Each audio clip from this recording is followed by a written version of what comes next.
Iya.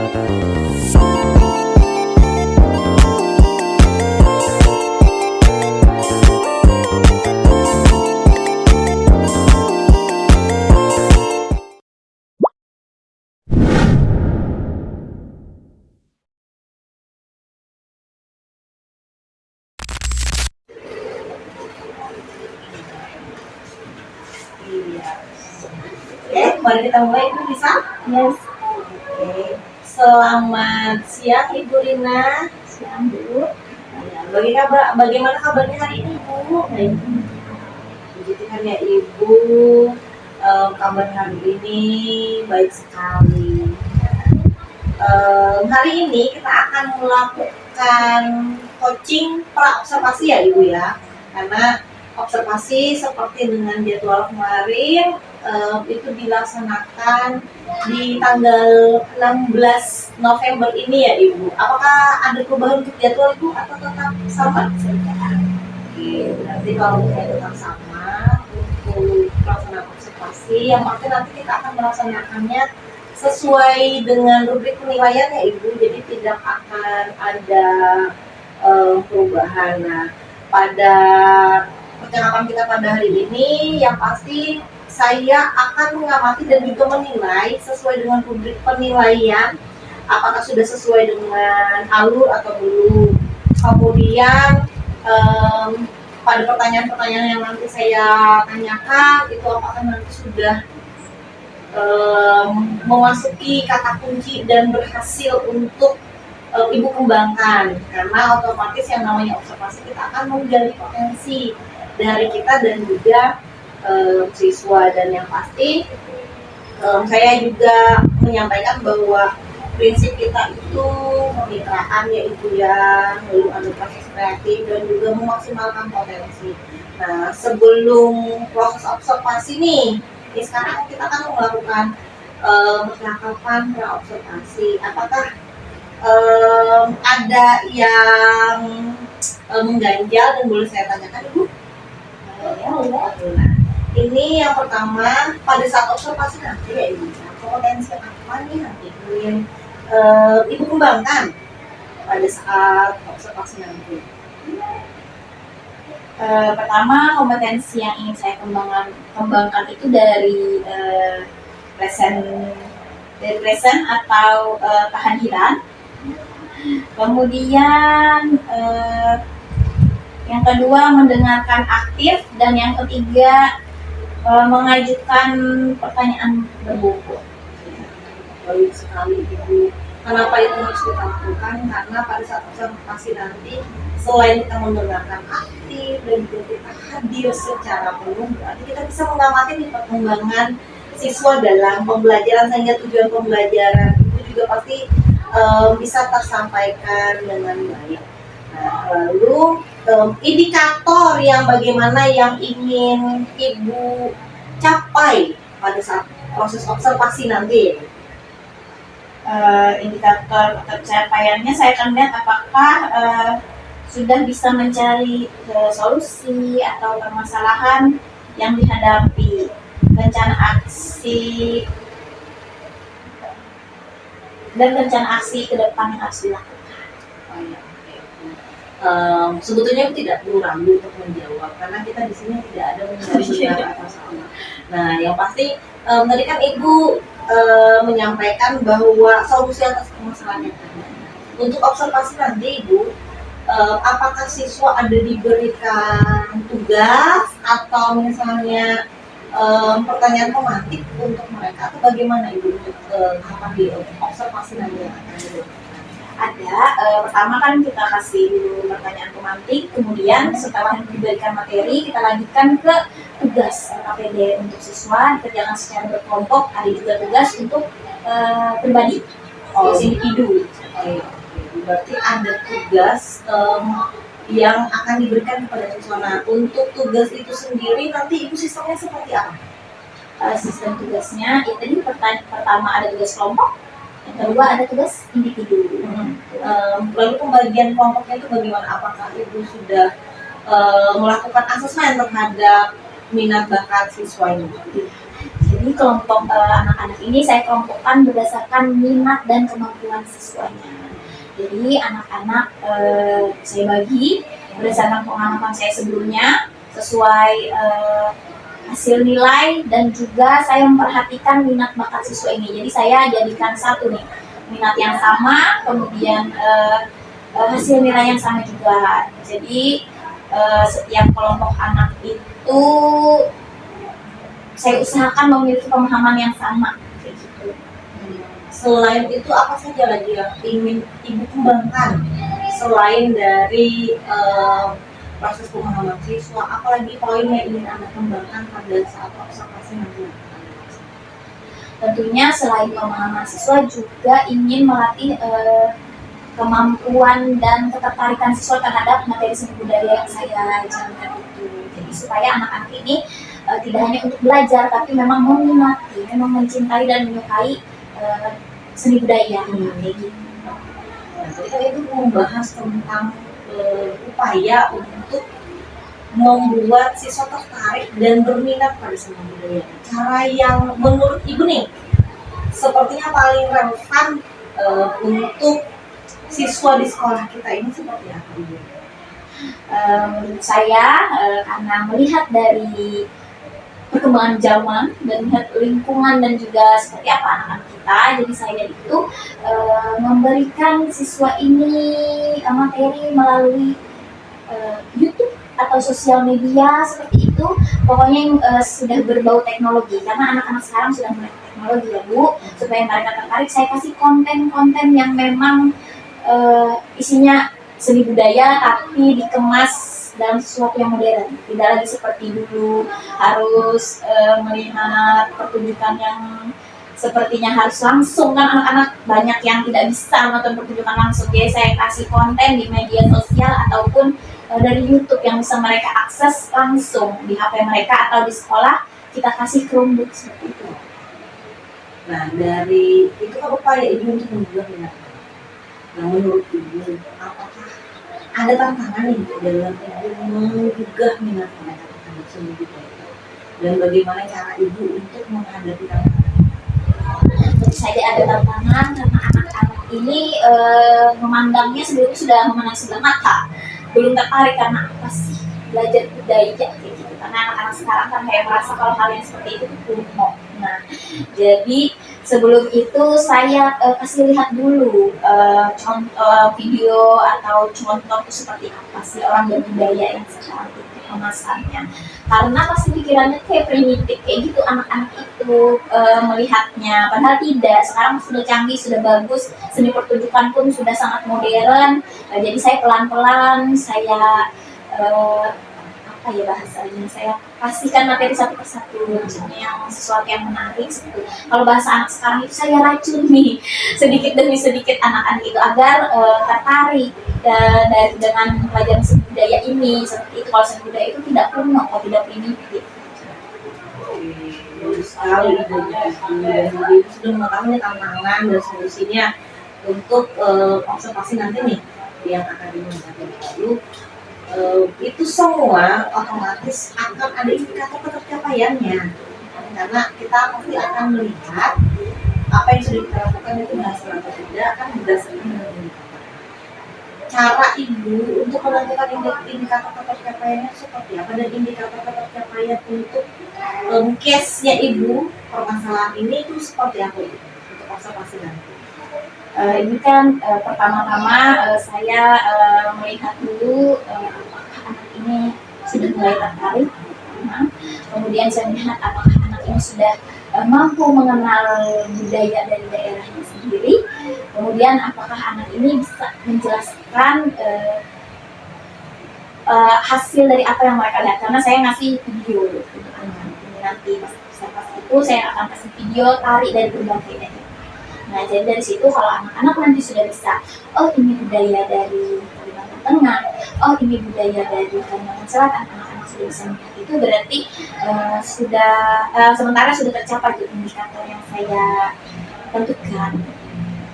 Oke, bagus sekali Bu Rina, dan saya berharap ke depannya pada saat observasi nanti ibu tetap bersemangat seperti ini, tetap menggebu-gebu dan tidak turun semangatnya, dan yang pasti sukses terus untuk Ibu Rina.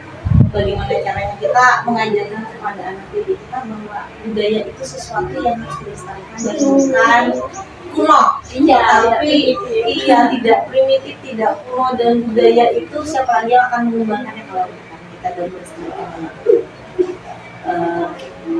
Selain itu, apakah ada hal yang mau Ibu diskusikan lagi? Selain yang saya tanyakan? Mungkin nanti saya minta bantuan Ibu untuk saya mengembangkan bagaimana saya menambah lagi materi-materi untuk anak didik. Oke, siap Ibu Rina. Saya pasti akan membantu Ibu, dan saya terbuka kapan saja Ibu mau mengajak diskusi.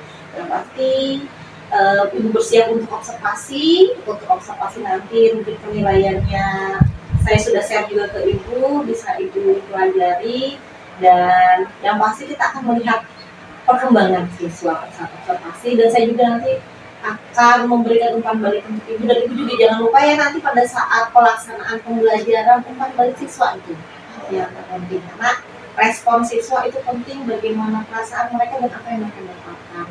Ada finding, feeling, dan feature-nya seperti apa yang mereka bisa kembangkan untuk mereka. Tetap semangat Ibu Rina, tetap menggebu-gebu, dan jangan lupa untuk selalu bersyukur. Terima kasih atas waktunya Ibu. Selamat siang.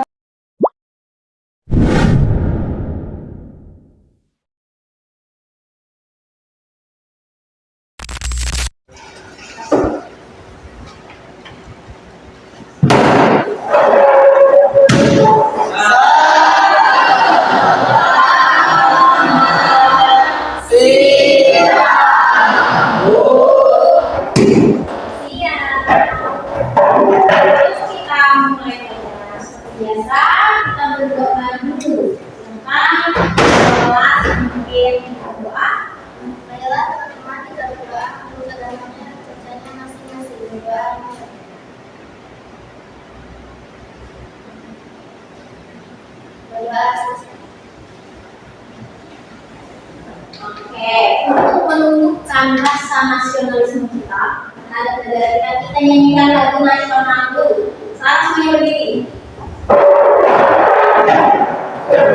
Nanti kita menyanyikan lagu dengan Pancasila. Apa lagu Pancasila?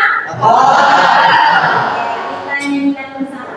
1, 2, 3. Garuda Pancasila.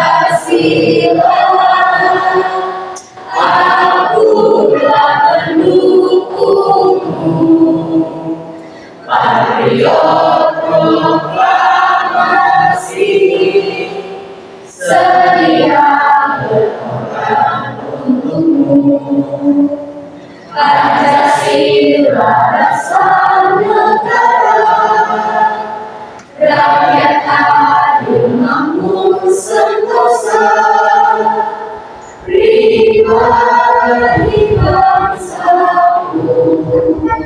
Ayo maju, maju, ayo maju, maju, ayo maju, maju. Oke, satu lagi. Hari ini dari dari semua. Oke, berarti sehat ya semuanya, kita hadir semua. Kemudian apa lagi?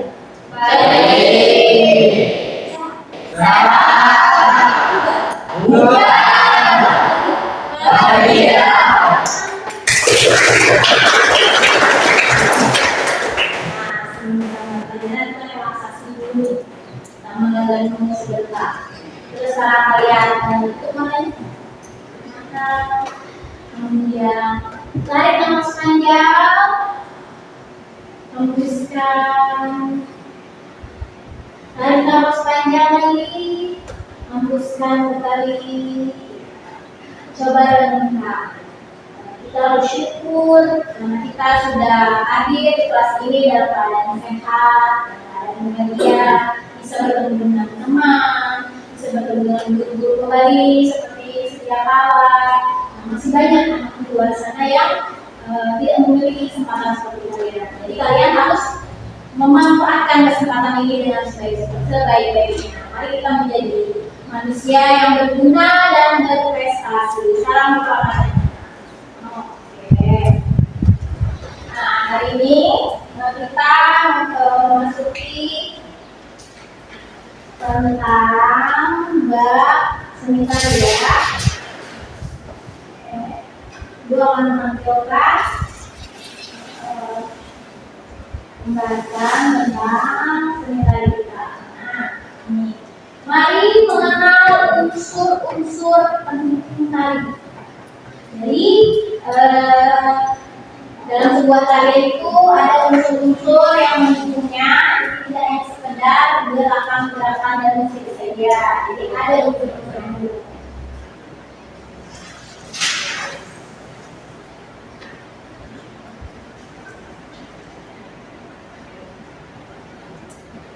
Nah, sebelum itu coba kita bacakan sama-sama ya tujuan pelajarannya. Pertama apa? Sebagai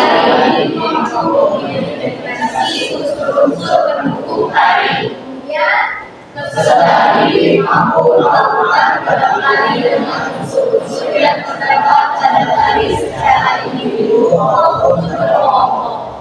Oke, lalu apakah kalian menonton pertunjukan atau melihat pertunjukan seni tari?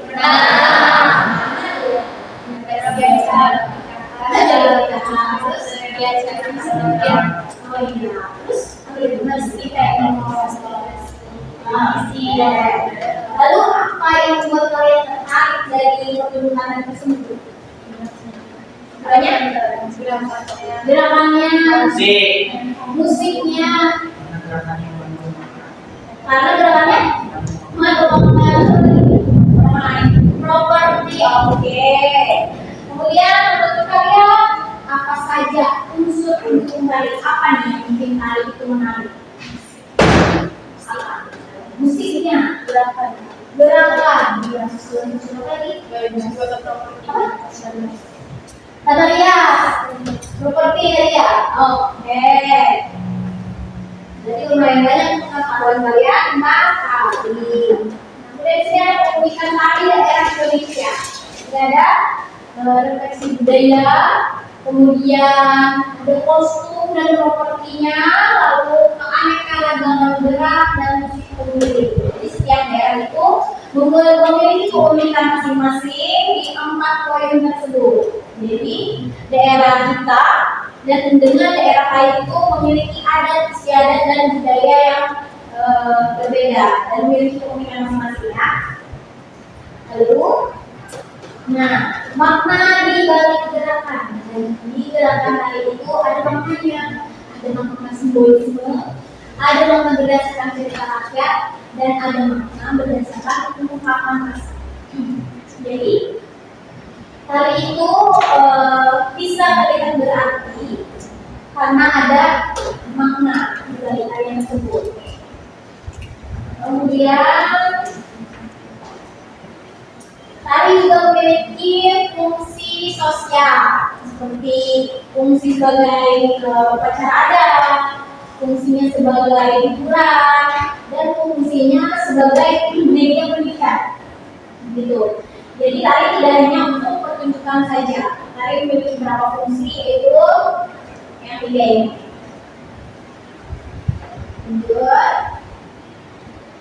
Kemudian unsur utama dalam tari itu ada wiraga, wirama, dan wirasa. Wiraga itu melambangkan gerak badan dengan posisi duduk maupun berdiri. Jadi beda nih berdirinya penari sama berdirinya kita yang gerak biasa. Contohnya, misalnya gerak tari itu berdirinya seperti ini, terus duduknya seperti ini, gitu. Karena itu gerakannya dimasukkan ke dalam gerak tari yang berpindahan. Kemudian ada wirama, menyatukan gerak badan dengan musik pengiringnya, baik dari segi tempo ataupun irama. Jadi itu menari itu temponya, tidak semata-mata menari saja, jadi ada tempo mengikuti musik. Lalu ada yang namanya wirasa. Seni harus mampu menyampaikan ada dalam jiwa melalui gerakan atau ekspresi. Jadi dari gerakan itu membaca apa nih maknanya, apa yang mau dia sampaikan. Makanya wiragam, wirama sama wirasemi penting menjadi unsur utama dalam sebuah karya. Lalu ini keragaman tari daerah Indonesia. Nah, ada ragam gerak. Ragam gerak di dalam tari adalah gerak sehari-hari yang telah menjadi sentuhan seni. Ada dua jenis gerak, yaitu gerak murni dan gerak maknawi. Kemudian gerak murni adalah gerak yang diolah untuk mendapatkan bentuk artistik dan tidak dimaksud untuk mempunyai arti.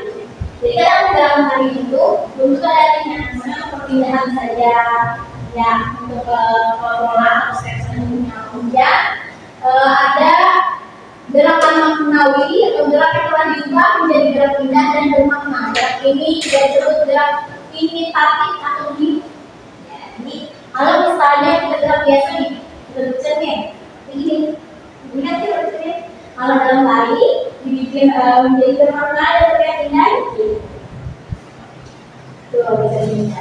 Itu malah yang kecil. Kalau misalnya menari itu artinya bercermin beda kan, maksudnya sama. Kayak misalnya gerakan disiram di sini ya, disiram muda. Nah, dibikin jalan ini.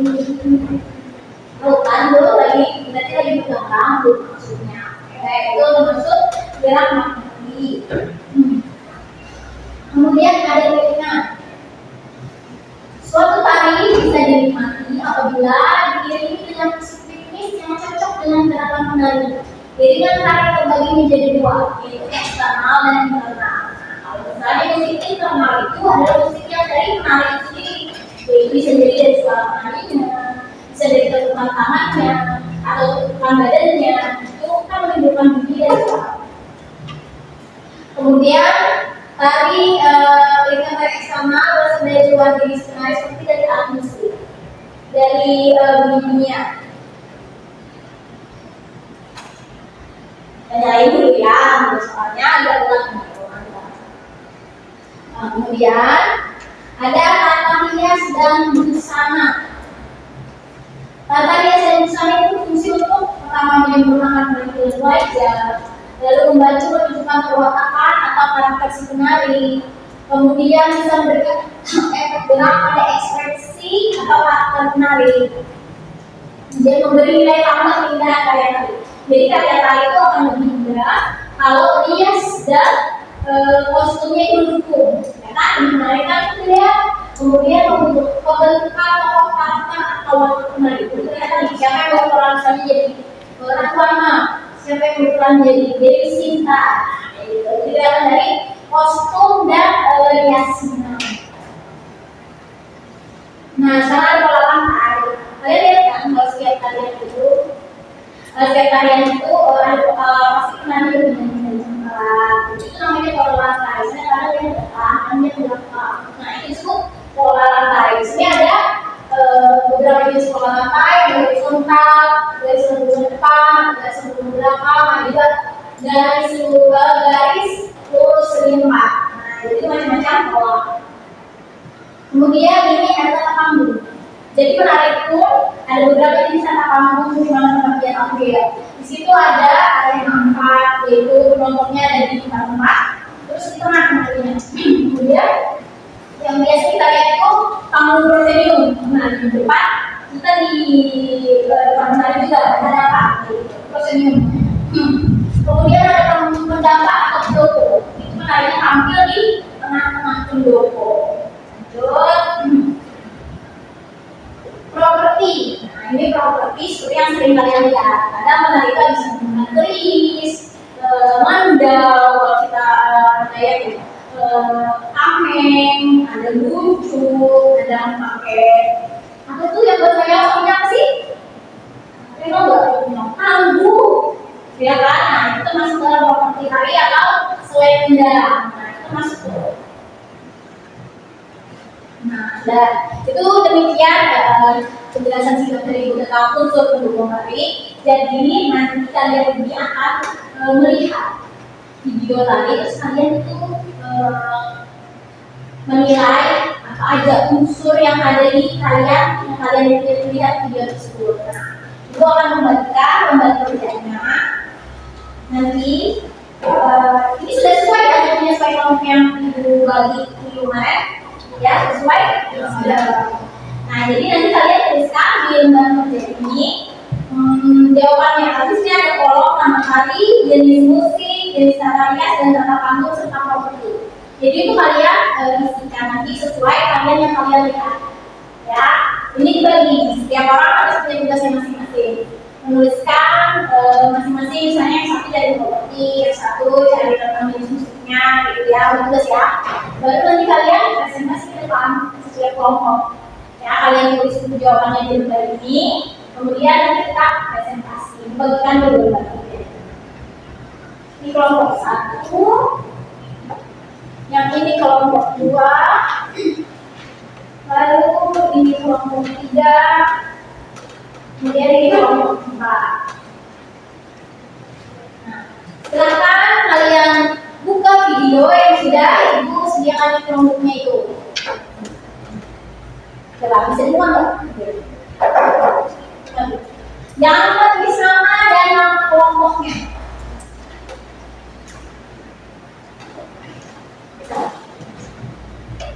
Gak apa-apa ya kalau kalian mau menaikkan volume ini, gak apa-apa. Soalnya buat mendengarkan apakah dia musik internal atau musik eksternal. Sakit.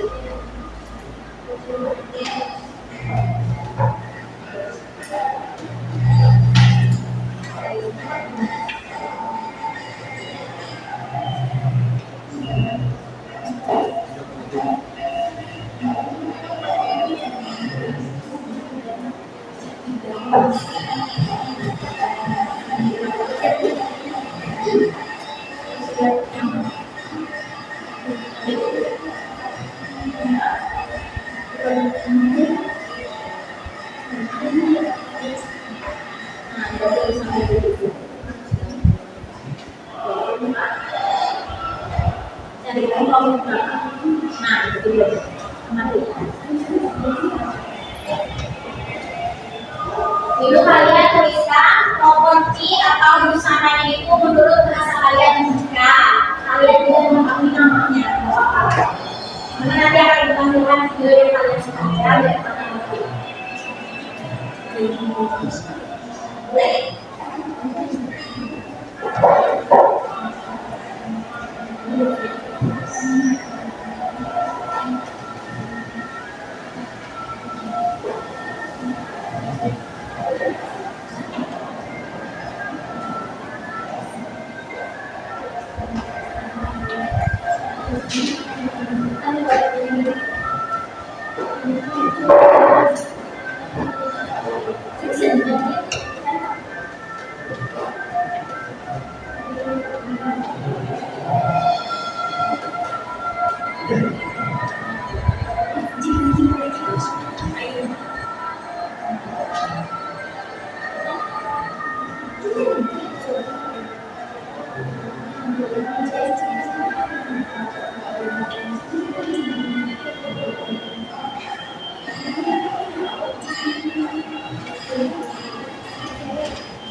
Kemudian kita panggung desa. Terus kalau ini cari jawabannya siapa yang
Ada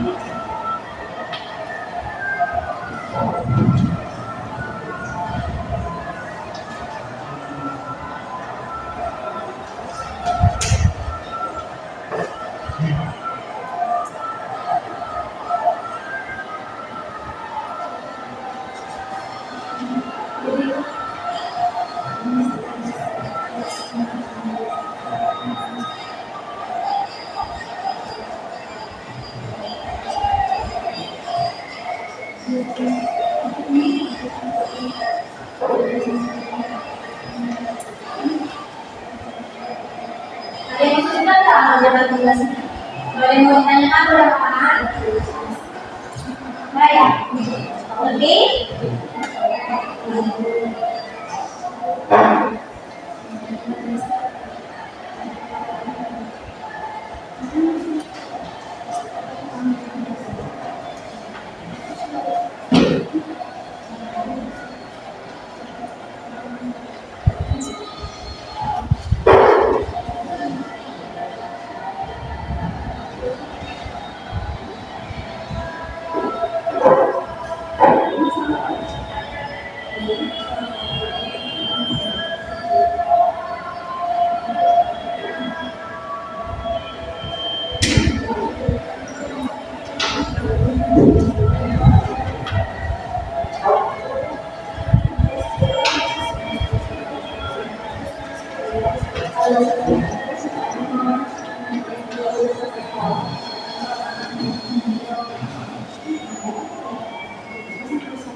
pertanyaan enggak?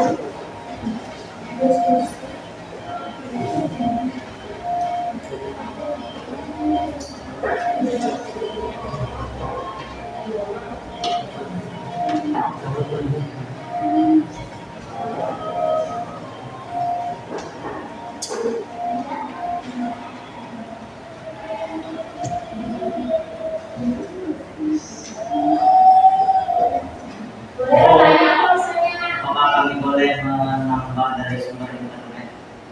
Boleh silakan. Kalau misalnya memang ada hal yang tidak tahu, gitu. Nah, kan biasanya kalau dari daerah lain itu banyak hal yang kita nggak tahu nih namanya. Jadi, Apakah kapasitas atau karakteristik kedokteran dan juga dicatat berdasarkan pengamatan? boleh dia langsung catat lah. Jadi kalian tuliskan di situ. Kalau misalnya nggak kuat, boleh dicatat slide-nya. Kalian boleh penjelasan. Ya. Itu videonya boleh diulang-ulang nontonnya biar kalian mengamati benar-benar ya.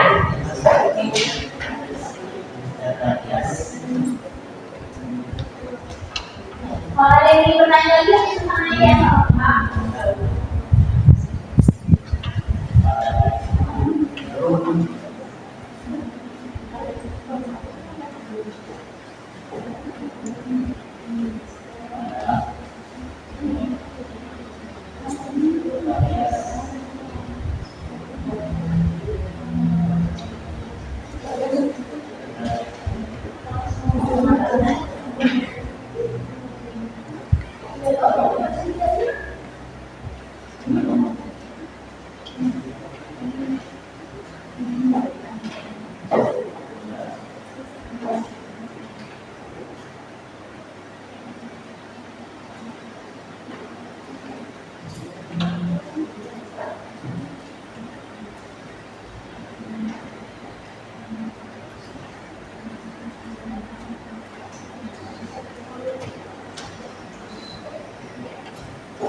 Nah, jadi nanti untuk presentasi ke depannya ada yang dibuka salam dulu, kemudian kalian mulai menjelaskan, lalu ada penutupnya. Jadi ada step-stepnya gitu kalian untuk presentasinya ya.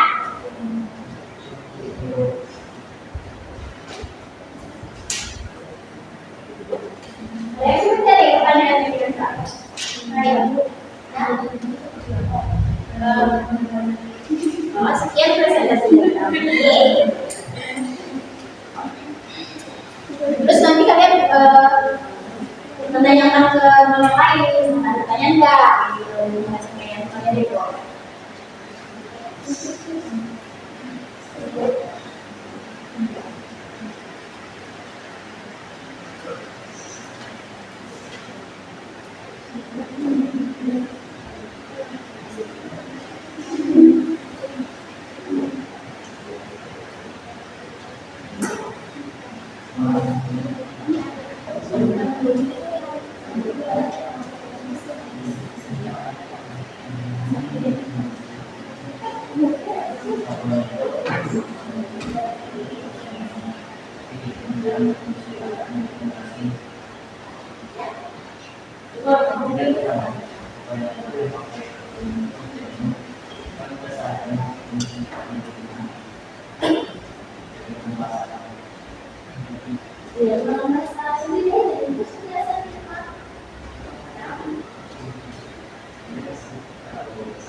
Nanti saat teman-temannya presentasi, teman yang lain silakan mengajukan pertanyaan yang memang kalian tidak tahu.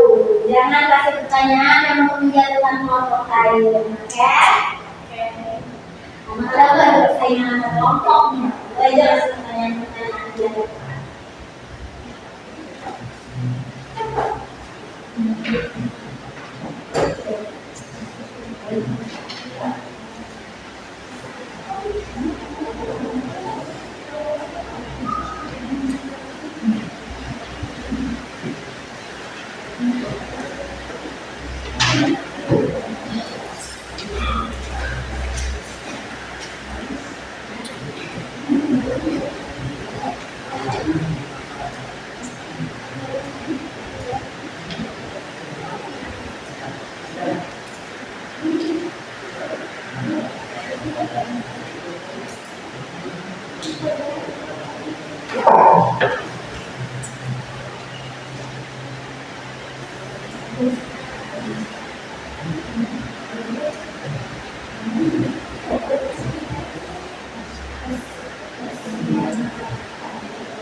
Oke, coba sebentar untuk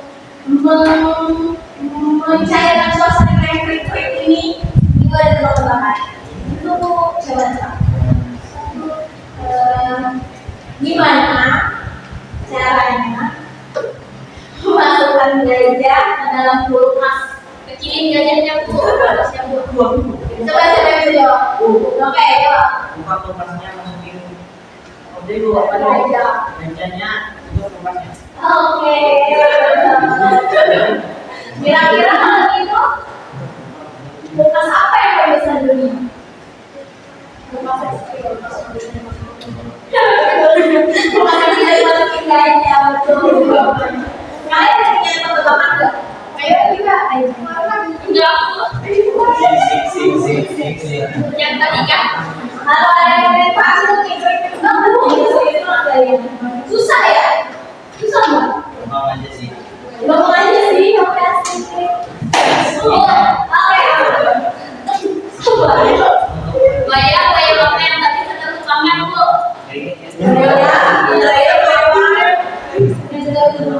Bayang.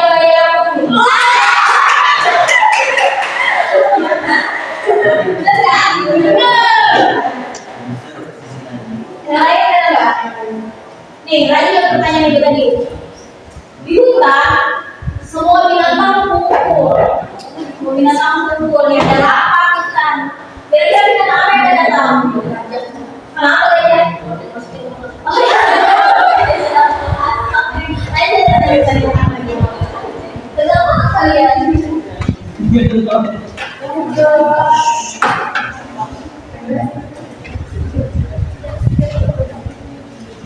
Santai ya santai. Ini udah. Ini.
Sudah sampai mana nih? Kira-kira kalian itu sudah sampai mana pengerjaannya?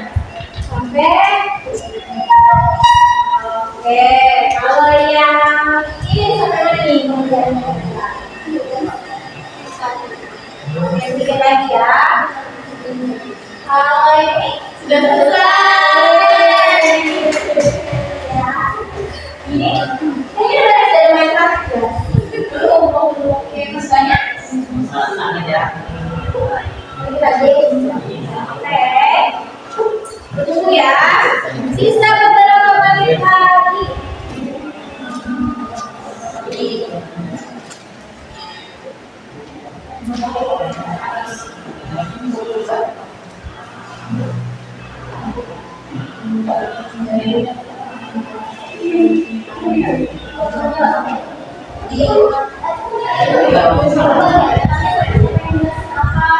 Nah, supaya nggak boleh saling bicara. Bicara itu tidak lagi. Apa yang mau kamu lakukan? Kita tunggu lagi ya. 5 menit lagi kita presentasi kelompok. 5 menit lagi. Semangat. Itu saja supaya nggak boleh. Kalian belum tugasnya lagi nih untuk presentasinya supaya lancar kita kalian penjelasan ini panjang dan nanti dicatat jadi kalian yang di depan jadi catat aja dengan jelas supaya presentasinya jadi kalian baca lagi tugasnya kalau kita kembali itu kita gampang.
Kalau sudah selesai semua?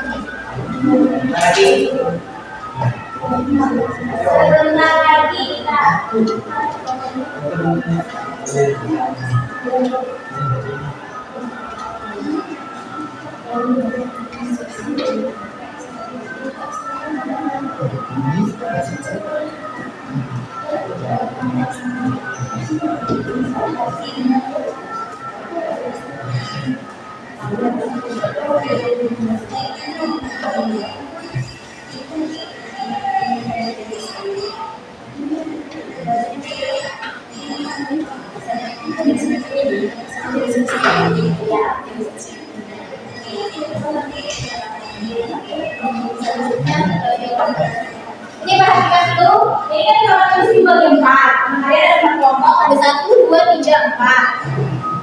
Nah, yang ditulis di papan ini cukup jawaban singkat yang ada di KKPD saja. Nanti pas presentasi, kalian harus menjelaskan panjang lebar terkait penjelasan kalian ya. Yang ini jawaban singkat saja. Misalnya maksudnya apa? Tulis namanya aja ya. Sudah? Sudah kelompok 1? Sudah. Ini bajunya banyak aja deh, siapa yang mau duluan maju aja ya. Biar gue udah pakai games. Pakai games. Ada yang mau duluan aja deh. Tangan yang mau duluan.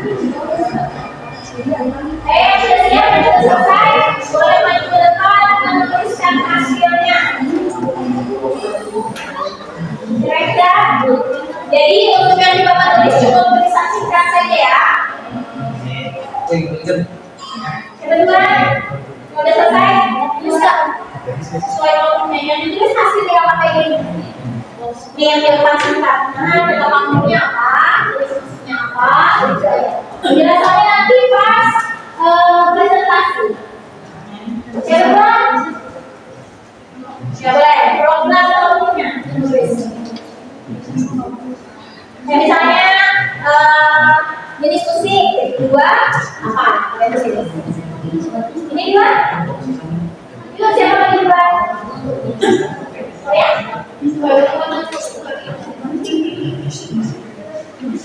Ya, ini singkat aja ya. Kalau kita satu orang tulis.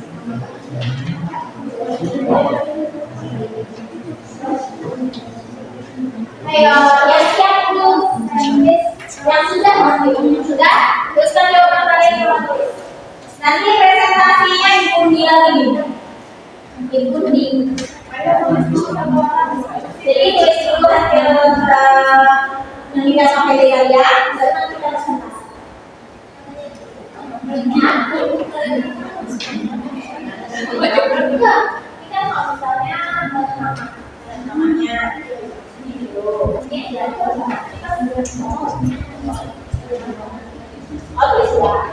Tapi nanti dasar ya. Kemudian ini, nah ini tadi. Kita kapan ini pas diskusi. Ya ini juga. Ini nanti pas presentasi. Ya, nah kalau ini bisa nih misalnya diskusi berapa, nanti kita. Sekarang mungkin untuk selesai. Kalian dulu. Yuk siapa lagi nih? Ibu punya masih baru bisa barengan. Ibu punya ya. Nanti pas presentasi itu bisa nih. Maju aja. Itu kan bisa barengan.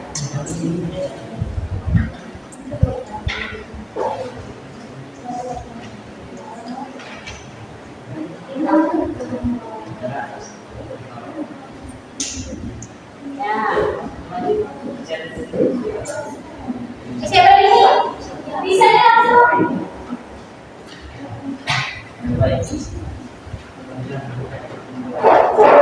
Bisa. Jadi jawaban singkat dulu ya. Ini penjelasan dari presentasi. Selamat sih tidak.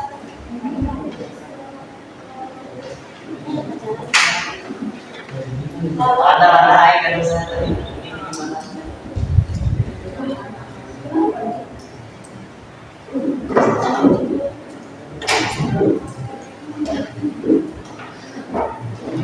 Gimana Ki? Kamu nggak isi?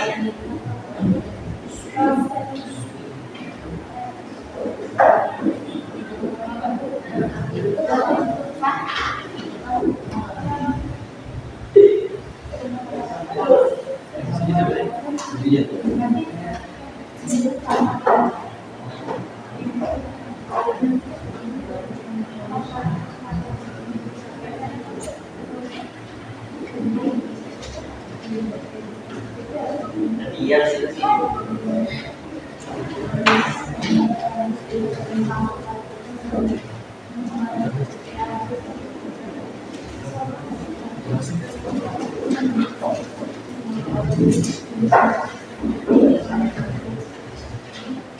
Jawaban singkat aja ya, nanti penjelasan di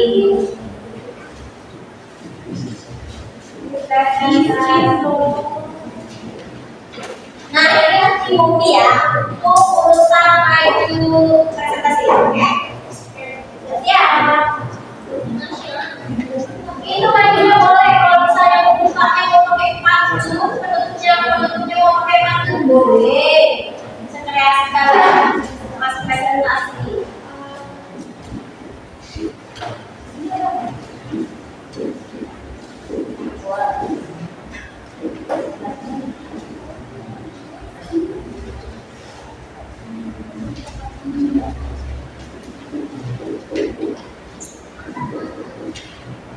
Jadi kalau mau tiga jenis pantunnya mana?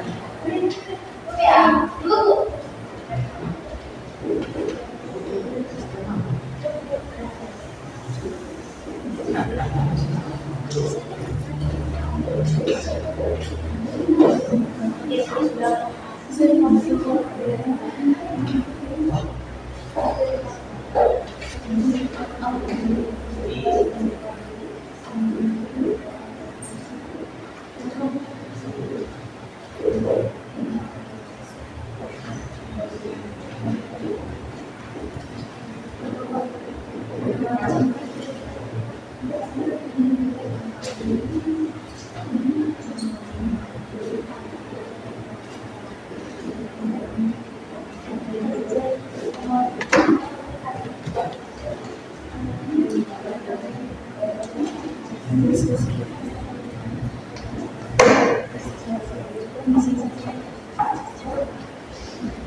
Iya, mari. Yang presentasi semua main ya, jadi janjian nanti.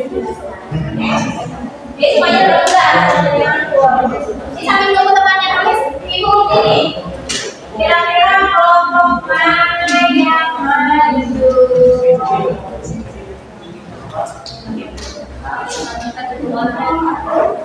Mari kita lihat yang pulang. Dua.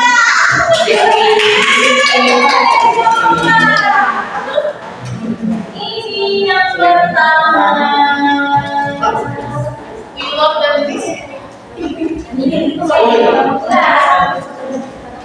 Kemudian yang kedua.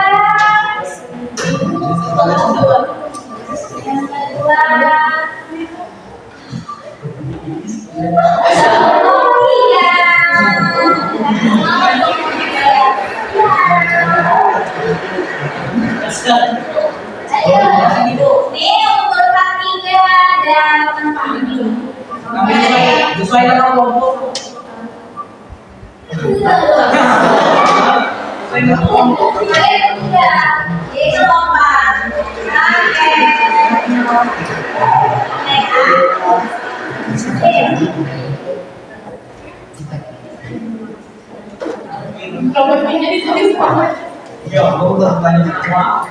Oke. Ayo semangat kelompok 2.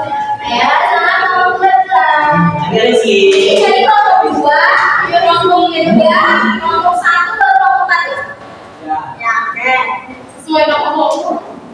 Jangan Sesuai nama kelompok nanti.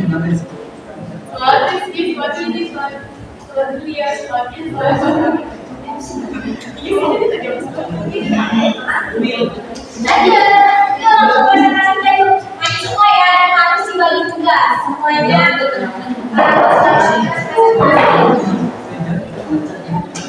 Oke.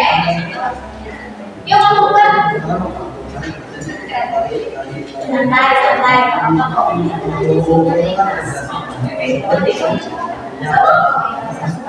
Boleh bawa catatannya, boleh bawa bukunya sama.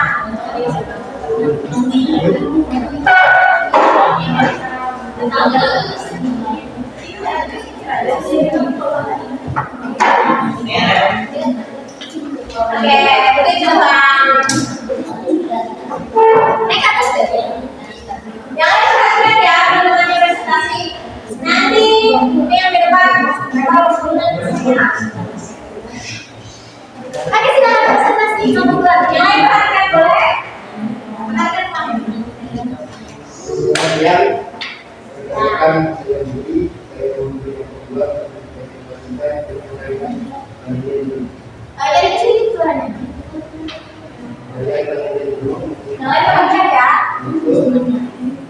adalah daripada kalau bagaimana kalau bisa dari guru dari sembilan mengulang berada di saya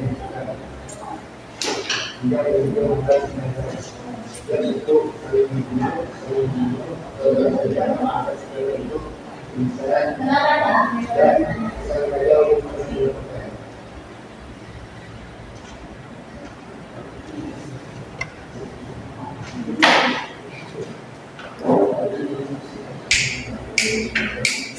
Kelompok 2.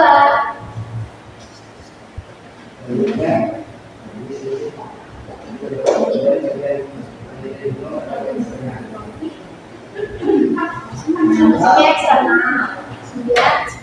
Hal yang berasal dari luar diri sendiri di tengah hari yaitu alat musik seperti kamerun dan juga logo. Ya.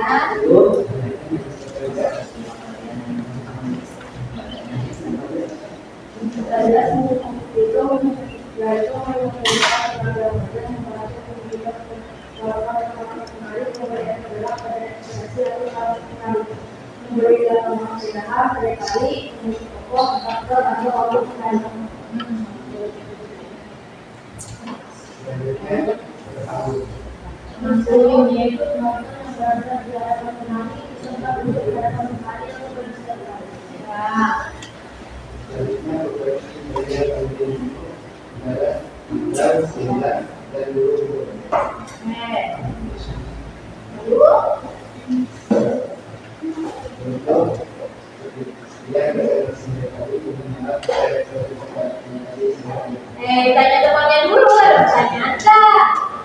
Tanya dulu temannya, ada pertanyaan enggak? Boleh nih kelompok lain menanggapi presentasi temannya kira-kira keikutan. Itu tadi yang mereka tadi, ini kasih lihat sedikit. Biar kalian lihat apa yang mereka masuk.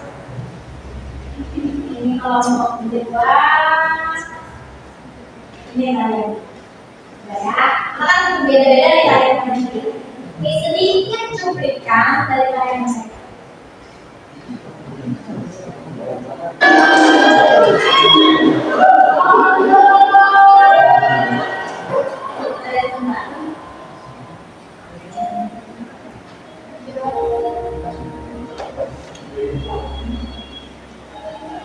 Nah, itu kelompok yang masuk ada mandal, ada guru-guru, sama saya ya. Boleh sambil bertanya.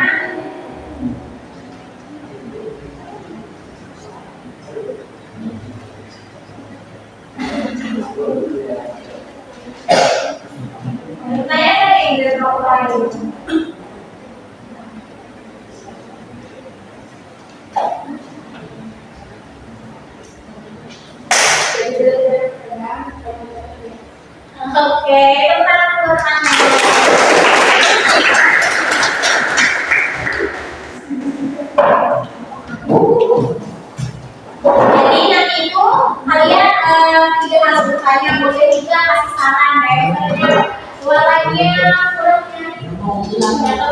dirasa kurang apa, boleh ya.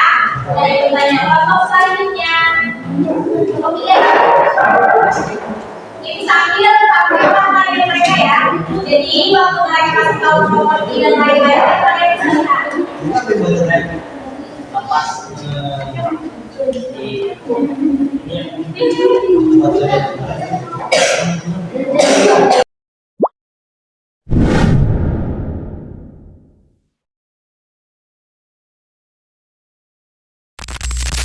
yang nanti akan membantu dalam proses percakapan, observasi. Jadi Bapak Ibu selaku observernya.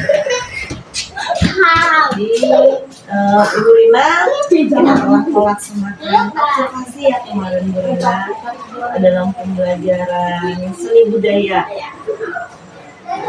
Jadi selama Ibu melaksanakan observasi, refleksi apa yang Ibu dapatkan pada saat pembelajaran? Saat pembelajaran sekarang anak-anak jadi ada peningkatan tentunya dari pembelajaran sebelumnya, terus kemudian saya juga lebih bisa melihat anak-anak ini gimana sih tingkatan pengetahuannya di kelompok sebelah sini seperti ini, yang kelompok satunya seperti ini. Jadi memang anak itu hasilnya pada berbeda kan ya, waktu yang praktek kemarin itu kita terus kemudian karena mengetahui anak-anak ini memiliki kemampuan yang berbeda, jadi saya juga tahu nanti hasil materinya seperti apa sesuai kebutuhan mereka, supaya semuanya sama-sama mendapatkan pengetahuan yang sama walaupun dengan cara yang berbeda. Lalu pada saat pembagian kelompoknya kemarin saya tertarik nih Bu Rina ya. Pada pembagian kelompok kemarin itu sistem pembagian kelompoknya bagaimana Ibu? Sehingga refleksi akhirnya itu sesuai dengan yang diharapkan, sesuai dengan tujuan pembelajaran. Ya, jadi kemarin itu saya kelompokkan anak-anak ini berdasarkan pertama itu dari lingkungan, kemudian cara belajarnya, lalu sama hasil sama ini kami latihan soal atau praktek. Jadi di situ kelihatan tuh anak yang kelompok ini ada yang kira-kira kinestetik. Dia sukanya kalau dikasih tugas itu yang sambil praktek. Nah, terus ada juga anak-anak yang tertarik, yang nggak apa-apa kalau misalnya cuma dikasih materi seperti itu atau mengamati video gitu. Jadi di situ kan kelihatan. Lalu saya bagi sesuai itu mereka, jadi per kelompok itu sama minatnya. Jadi waktu dalam kelompok itu juga tidak ada kesenjangan karena sama kesenangannya saat belajar seperti itu. Jadi hasilnya hampir nggak ada sih yang sama sempurna ya, jadi hampir yang kelompok kinestetik dengan anak yang materi tadi hampir sama hasilnya, tapi menuju hasil pembelajarannya itu tercapai gitu maksudnya.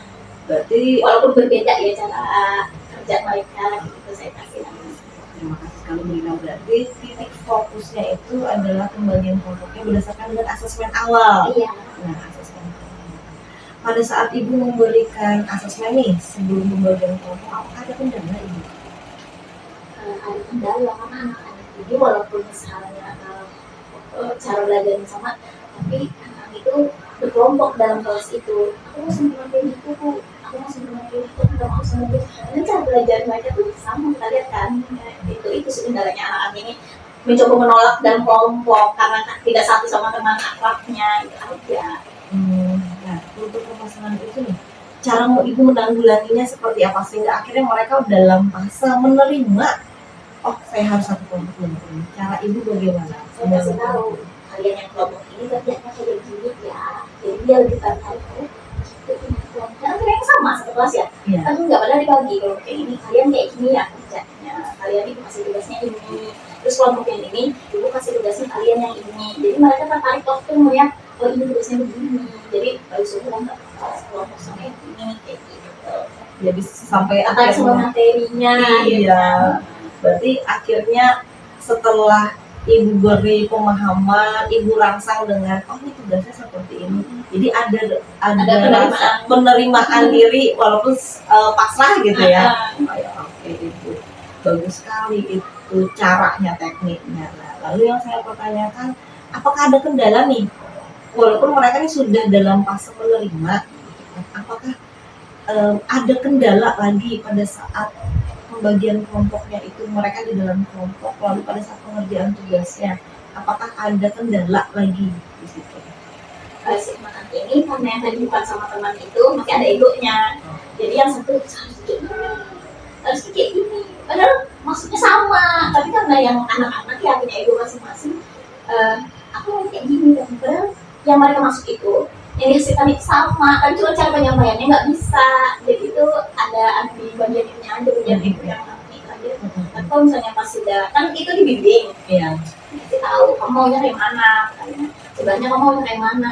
Aku kayak gini dulu, ya terusnya aku maunya kayak gini, tapi sama aku bilang hasilnya. Kayak gini tuh malah-malahan gitu, ada antisipasinya. Oh gitu, Bu, kayak gitu. Berarti pada saat kerja kelompok, peran guru untuk memberikan pemahaman itu sangat penting. Nggak bisa dibiarin. Iya. Nah, apakah pada saat itu ibu ada menemukan nih siswa yang sudah diberi pemahaman tapi masih punya ego, oh nggak mau Bu, pokoknya punya saya nih yang paling betul. Kan? Awalnya gitu, semua anak kayak gitu kan Bu, awalnya tapi setelah berjalan terus saya ikuti juga, bukan berarti saya menolak yang pendapat dia ya, tapi cari jalan tengah.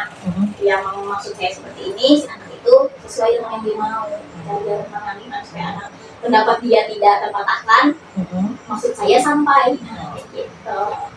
Terima kasih sekali. Berarti saya dapat mengambil kesimpulan bahwa proses observasi itu bukan sesuatu yang kalau bisa dibilang mudah dijalani. Sepertinya mudah, tetapi ada proses di mana kita memberikan pemahaman untuk siswa. Dan saya lihat pada saat observasi itu sudah berhasil memberikan persamaan atau menyamakan persepsi dari setiap peserta didik, setiap murid, sehingga dalam satu kelompok itu mereka bisa untuk mendapatkan egonya. Jadi proses diskusinya berjalan dengan baik. Lalu apakah pada saat observasi itu dari tujuan pembelajaran itu ada yang tidak sesuai dengan harapan? Tentunya itu sudah sesuai harapan saya karena anak-anak kan sudah kasih tahu juga seperti apa. Waktu itu tercapai sih menurut saya sudah oke lah yang hasilnya. Nah, lalu kalau itu sudah tercapai, fokus yang ingin dikembangkan itu kira-kira pada observasi kemarin, apakah ada yang mau dikembangkan?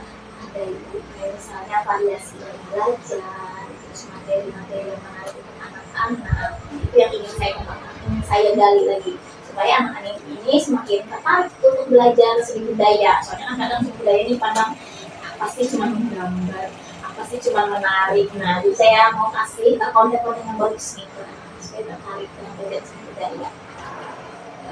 Tadi kan Ibu ada mengatakan ada upaya untuk membuat anak menarik ke dalam pemahaman yang lebih tentang seni budaya, sehingga anak itu tertariknya tidak hanya sekedar di luar tapi lebih ke dalam lagi tentang budaya.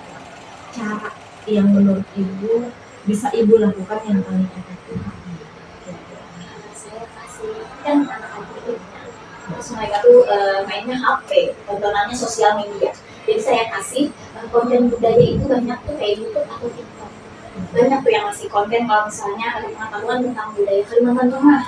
Dibikin dengan video yang menarik, terus anak-anak ini kan jadinya lihat, oh gitu. Karena anak-anak ini kalau kita yang kasih materi, kasih kita bacakan atau misalnya kita tampilkan cuma gambar, mereka harus kayak lihat sendiri, oh gimana konten ini, coba kamu lihat. Coba kalian simpulkan apa yang kalian ada. Itu sedikit-sedikit mereka tertarik dengan budaya kita itu. Terutama kan anak-anak ini zaman sekarang itu sangat kurang pengetahuannya tentang budayanya sendiri. Nah, jadi disitu saya kasih asupan lewat sosmed. Kan daripada dia scroll TikTok yang aneh-aneh, saya kasih aja gitu. Jadi sesuai kesukaan mereka, kontennya saya yang kasih gitu, misalkan. Berarti Ibu menggugah rasa minat mereka tertarik untuk budaya dari sosial media yang selalu mereka pantau lah, sebentar scroll TikTok atau gitu. Selain itu, apakah ada cara lain Ibu, atau misalnya Ibu mau berkolaborasi dengan siapa nih yang kira-kira bisa membantu Ibu ngajak ya sama teman-teman sanggar kali nanti mau ajakin anak-anak ya sebenarnya menarik supaya mereka tertarik kok misalnya ada pelajaran seni tari karena banyak kan apalagi anak cowok ya apa mau menari nggak mau menari itu cewek jadi dia lihat kalau menari itu cowok juga ada gerakannya gagah kayak gitu dia tendang teman-teman sanggar aja kayak gitu biar mereka masuk. Tadi Ibu sudah berupaya untuk menciptakan sebuah inovasi dalam pembelajaran dan rencana ke depan yang mau Ibu lakukan serta ada orang-orang yang nanti Ibu jadikan pembantu Ibu dalam menerapkan upaya menggugah minat siswa lagi ke seni budaya. Nah, lalu pertanyaan saya adalah kapan nih rencananya Ibu akan memproses dari inovasi yang mau Ibu lakukan? Kira-kira nih kapan Ibu akan memulainya? Pas nikahnya semester 4 bisa langsung ke sekolah kita berencana mau sediakan sandal tari biar anak-anak ini ada kegiatan selain pramuka ekstrakurikulernya. Dari situ juga anak-anak jadinya bakat terlihat, kemudian kita juga jadi memiliki siswa yang prestasi di bidang itu, tidak hanya di bidang olimpiade. Nah itu sih semester depannya. Oh Ibu, ada yang terlewat juga saya mau tanyakan. Kan tadi dari segi yang mau Ibu kembangkan itu dari segi pemahaman mereka. Selain itu, apakah ada yang lain? Sementara itu dulu supaya bertahap dan saya lihat dulu sama mana perkembangannya. Kalau misalnya perlu apa baru dari sini yang harus saya kembangkan. Jadi saya mau lihat dulu. Tadi kan Ibu juga berkata bahwa Ibu akan melibatkan orang sanggar nih. Kalau untuk kita di sekolah nih Ibu, apakah ada rekan guru atau mata pelajaran apa yang Ibu bisa ajak untuk kolaborasi nih dalam seni budaya? Itu prakarya bisa diajak kan karena sama-sama bisa bikin proyek juga kan seni budaya itu si prakarya ini dengan sambil bikin kamen kan bikin kamen buat kita nanti menari kan harus ada ukiran-ukiran itu ya Bu. Jadi biasanya prakarya kan mereka selalu bikin proyek bisa kolaborasi sama prakarya. Selain itu Bu, ada yang juga mau saya tanyakan. Tadi kan Ibu mau mulainya semester depan nih. Lalu untuk evaluasinya seperti apa Bu? Di mana Ibu merasa bahwa ada pemantauan agar terlihat progresnya seperti apa? Itu sistemnya nanti seperti apa? Kita bikin anunya jadi tingkatan yang misalnya yang kelas 1 dulu, kelas 2 dulu dibikin kelompok tetap nanti kan pakai kelompok dulu. Sekarang gimana nih yang kelas 1 kalau juga belum ekskul 1 kalau misalnya nanti Tolak ukur keberhasilannya gimana Bu? anak ini mampu menarikan apa yang sudah saya pakai. Lalu untuk ini kan kalau kita tolak ukur berbicara tolak ukur pasti akan ada progres nih yang tercapai. Nah itu untuk bagian evaluasinya nanti siapa yang akan kalau bisa dibilang Menilai. Iya, yang penilainya lah seperti itu yang ini yang sudah saya lakukan ini tolak ukurnya seperti ini. Nah, itu nanti Ibu siapa nih kira-kira? Sekolah pasti yang saja. Oke, berarti nanti ke penanggung jawabnya dan juga untuk bagian monitoring dan evaluasinya juga itu berarti nanti langsung kepala sekolahnya. Kira-kira nih dari itu semua apakah masih ada nih yang Ibu mau kembangkan lagi, entah itu dari siswa atau dari Ibu sendiri, kemampuan yang mau Ibu kembangkan? Kan kalau dalam seni budaya itu ada 4 cabang. Jadi maksud saya itu satu persatu saya mau anak yang punya minat di bidang tari kembangkan, anak yang punya minat di bidang seni lukis atau seni rupa itu dikembangkan, begitu juga dengan yang menyanyi. Karena sepertinya anak-anak kita ini potensi di sini Bu, kalau menggambar, menyanyi sama menari. Tapi kalau untuk yang teater itu belum, karena belum pernah dicoba juga anak-anak ini bikin perang kayak gitu, karena masih yang 3 itu sering saya praktekkan. Berarti dari 4 cabang dari seni budaya ini semua mau dikembangkan untuk siswa dan fokus utama Ibu untuk sementara ini yang kedepannya 3 cabang dulu dan berkolaborasi dengan orang sanggar dan khususnya juga meminta bantuan dari warga sekolah dan ibu kepala sekolah juga sebagai pelaku untuk planetnya monitoring dan evaluasi kegiatan.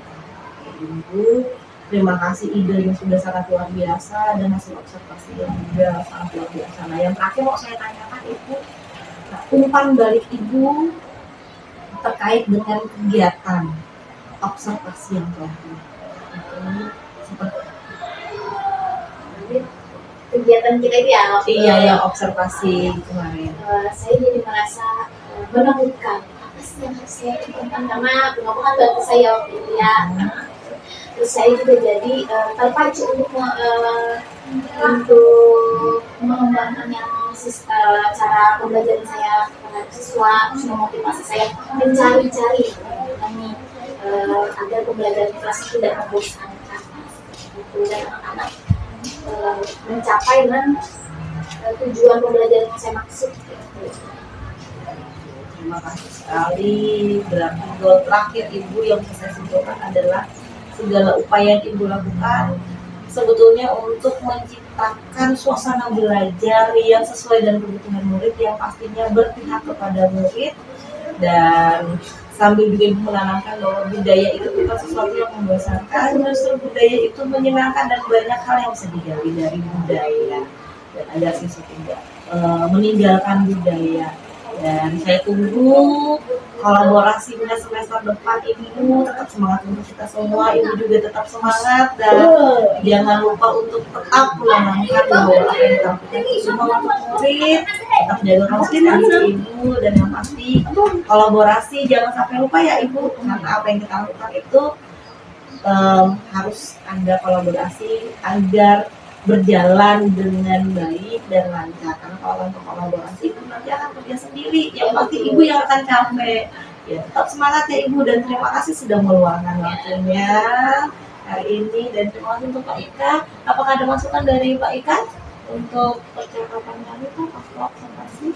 Ya, oke, itu masukan dari saya pribadi ya. Lebih ke umpan balik saja Bu Nova terkait dengan penyampaian tujuan percakapan yang pertama, dan juga hasil analisis data observasi pembelajaran tentang Jawa sudah Ibu lakukan ya, terkait dengan tujuan, kemudian juga apa yang nanti diobservasi, apa yang menjadi masukan Ibu sudah Ibu sampaikan. Nah, kemudian ketika melakukan percakapan umpan balik juga ya, sedapat mungkin Bu Nova menggali lebih lagi ya, potensi dari coaching-nya supaya bisa tahu seperti itu kekuatannya itu di mana saja. Jadi itu yang banyak dikasih motivasi di sana. Dan kemudian percakapan proses area di pengembangan sudah berjalan dengan baik, termasuk juga rencana pengembangan diri. Dan kemudian yang berikutnya terkait dengan kompetensi seorang coach sendiri ya, sebagai seorang pendengar aktif dan juga mengajukan pertanyaan berbobot sudah luar biasa bagus ya, sudah Ibu lakukan. Dan juga Ibu bisa menemukan poin-poin kata kunci dari coaching ini sendiri yang ingin diketahui lebih lanjut lagi, dan coaching juga bisa menjawab semua hal tersebut dengan baik, sehingga sedikit banyak coaching sudah bisa menemukan solusi atas permasalahan atau tantangan yang dihadapi. Saya kira itu terkait dengan masukan untuk percakapan pasca observasi pagi hari ini. Terima kasih Bapak. Dari hasil yang saya sampaikan, saya berharap kedepannya saya bisa terapkan semua dengan maksimal untuk yang pasti kebaikan kami dalam membuat proses pembelajaran yang menyenangkan dan juga sesuai dengan kebutuhan siswa kami. Karena kami mau menjadi guru yang tidak hanya memberikan teori, tetapi juga berdampak positif pada murid-murid kami. Terima kasih Bapak, atas bantuannya Bu Lina juga sekali lagi terima kasih, dan selamat pagi Bapak dan Ibu.